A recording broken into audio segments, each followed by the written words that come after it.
Aujourd'hui, on va tenter de déterminer si l'année prochaine vous devriez conserver votre setup à 2 plateaux ou si vous devriez passer en one buy. 2 plateaux, one buy. Mais avant tout, cette émission ne serait pas possible sans l'aide de l'équipe que je souhaite remercier. À la gestion du lave-vaisselle, Sylvain. À l'entretien des chaussures de gravel, Sylvain. N'hésitez pas à les soutenir sur Tipeee, le lien est en description. Le monoplateau est présent dans le monde du VTT depuis 2012 en vélo de route, discipline habituellement beaucoup plus conservatrice. On le voit de plus en plus et il fait son apparition récemment, aussi bien sur des vélos du commerce qu'en compétition. Pour ma part, j'ai par exemple depuis longtemps passé mon vélo de ville en one buy par souci de simplicité. Dans un premier temps, ce sont les gravels qui ont progressivement adopté cette technologie qui venait du VTT et depuis quelques années, on voit les frontières devenir de plus en plus floues entre gravel et vélo de route. Certains vélos de route, même aéro, peuvent maintenant par exemple accueillir des pneus de 30 voire même 32 mm et donc vous permettre d'aller faire quelques petites escapades hors des asphaltes bien lisses que j'espère les routes de votre pays peuvent proposer. La comparaison que je souhaite vous proposer aujourd'hui, c'est une comparaison qui va partir d'un côté d'un montage Shimano 11 vitesses en 50-34 à l'avant au niveau des plateaux avec une cassette 11-34 derrière. C'est une configuration maintenant relativement standard. On peut la trouver en Shimano Tiagra, en 105, en Ultegra. Et même, je crois maintenant en Dura-Ace 12 vitesses. Le Dura-Ace 11 vitesses était théoriquement limité à 30 dents, mais pour avoir fait le test, et je vous mets le lien dans la vidéo là-dessus. Du coup, comme ça marche, je suis content. Une cassette 11-34 passe également avec des plateaux 50-34. Donc, un setup qui convient à pas mal de bourses. Du côté SRAM, on va partir également sur un setup qui peut convenir à tous les budgets puisque la configuration que j'ai choisie, c'est de 44 dents à l'avant avec une cassette 10-44 derrière. Cette configuration est disponible en SRAM Apex, Rival, Force et Raid. Donc là aussi, pour toutes les bourses. Je ne pouvais pas m'empêcher de la faire une deuxième fois, cette vanne à 2 balles. Je suis désolé. Alors, quels sont les avantages théoriques du one buy? En théorie, le one buy est plus léger, forcément. On emmène moins de matériel avec soi. Il est plus simple mécaniquement et demande moins d'entretien. Il y a un dérailleur en moins à entretenir, un câble en moins si vous êtes en version à câble, une batterie en moins ou des fils électriques en moins si vous êtes en DI2 ou en e-tap chez SRAM, moins de risque de déraillement au changement de plateau puisqu'il n'y a plus de changement de plateau, un changement de vitesse plus intuitif puisqu'on ne pense plus que en plus facile et plus difficile, on ne tricote plus, on ne jongle plus avec 2 dérailleurs. Ça permet d'utiliser un plateau de type narrow wide qui sont ces plateaux avec une dent plus large et une dent moins large qui viennent parfaitement s'interfacer avec la chaîne et donc du coup ça permet une meilleure tension et un meilleur maintien de chaîne, donc là aussi théoriquement moins de déraillement. Ça permet une liberté supplémentaire au niveau du design du cadre pour pouvoir avoir des cadres plus innovants, des formes de cadres plus pratiques pour laisser passer des gros pneus par exemple à l'arrière. C'est légèrement plus aéro. À vous de voir si vous prenez cet argument en compte ou pas.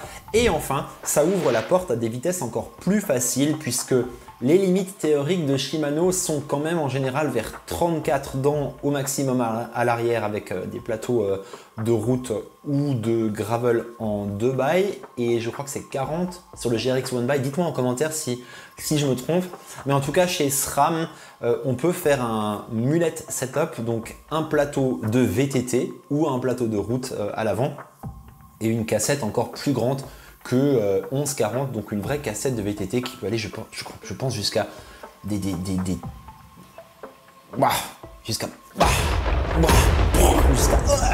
jusqu'à beaucoup de dents derrière. Alors il y a bien des désavantages au one buy, vous allez me dire, eh oui, ma petite Lucette. Est-ce que j'ai une abonnée qui s'appelle Lucette?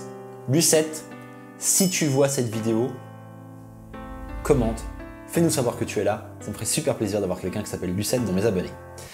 Les désavantages, c'est que c'est théoriquement un setup qui propose moins de rapports disponibles. La ligne de chaîne peut être moins optimale avec 2 plateaux devant et une cassette 11 vitesses derrière. On peut optimiser la ligne de chaîne et il y a aussi des plus grands sauts entre les vitesses. Clairement, avec une cassette 12 vitesses, la différence du nombre de dents entre des pignons successifs est potentiellement plus importante que quand on a 22 vitesses avec 2 plateaux. Et du coup, on risque d'avoir une cadence qui se modifie plus fortement dans un sens ou dans l'autre quand on change de vitesse. Alors, moins de rapports disponibles théoriquement, on l'a vu dans les désavantages du One Buy. J'aimerais bien vérifier avec vous si c'est vraiment le cas, donc je vous propose une petite analyse.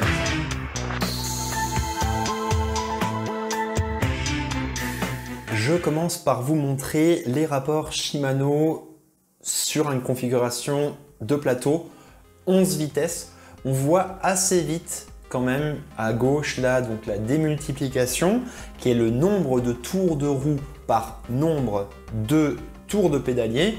Donc la vitesse la plus facile, c'est une démultiplication de 1. La démultiplication la plus difficile, donc la vitesse où vous pourrez du coup aller le plus vite, c'est 4,5 tours de roue pour un tour de pédale. J'ai à chaque fois à gauche la configuration qui permet d'avoir cette démultiplication, donc sur quel plateau est-ce qu'on est et sur quelle cassette est-ce qu'on est. On commence quand même assez vite à voir la limite de la chose. En théorie, on devrait avoir 22 vitesses, sauf que déjà en classant les démultiplications de manière croissante ici, on se rend compte que à la virgule près, il y a, ou même parfois sans être à la virgule près, des doublons. Donc il y a des configurations qui donnent exactement le même rapport de vitesse. Par exemple 50-25 et 34-17, ça représente à chaque fois 2 tours de roue par tour de pédale. Pareil pour 50-30 et 34-21 et pour 34-23 et 50-34. Donc déjà là, on a 4 rapports qui sont inutiles.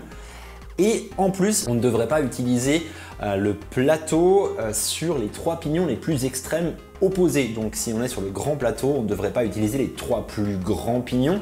Si on est sur le petit plateau, on ne devrait pas utiliser les 3 plus petits pignons. Et du coup, ça exclut également ces rapports-là où j'ai noté le mot croisement. Moralité, sur un setup 2x11 de Shimano, 50-34, 11-34, on n'a pas 22 vitesses utilisables, on en a 15. Ça commence déjà à changer un peu la donne. Je vous mets à côté de ça le setup SRAM. Et le setup SRAM, il est beaucoup plus facile à calculer, on le voit là.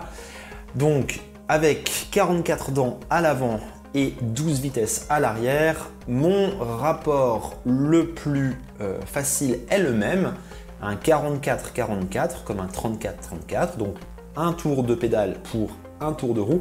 Et c'est vrai qu'avec le 10 dents et à l'arrière et 44 devant, je fais 4,4 tours de roue pour un tour de pédale, donc je pourrais potentiellement pédaler à des vitesses légèrement moins importantes. À savoir que l'autre jour, je roulais sur la route avec mon GRX qui est en 48-11 sur la vitesse la plus facile et je pouvais quand même encore pédaler à 55 voire presque 60 km/h avec une cadence assez élevée. Donc ce rapport le plus rapide est parfois moyennement utile dans la vie de tous les jours. Là aussi, je vous laisserai juger si vous en avez besoin ou pas. Est-ce que vous allez chercher les KOM en descente? Dites-le moi en commentaire. Mais alors, quel est mon verdict final sur ce setup? Est-ce que vous devriez, pour votre vélo de route, le fuir comme la peste? Est-ce que vous devriez vous l'envisager? Est-ce que vous devriez courir l'acheter tout de suite? Eh bien, à mon avis, vous devriez considérez ce setup pour une utilisation récréative, lors de loisirs, lors de sorties même rapides. C'est quelque chose de tout à fait viable et qui apporte beaucoup de simplicité.